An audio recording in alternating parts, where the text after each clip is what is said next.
3.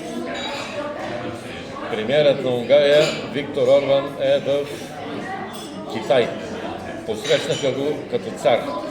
Военни почести, много войски, много красиви китайки. Нашия премиер Химика е в Албания. Какво носи Орбан на своята страна от Китай?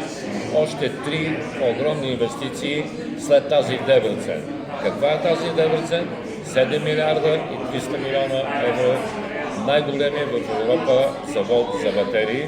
И още 3 такива инвестиции ще дойдат до края на следващата година. Какво ни носи Химика от Албания, българския премиер?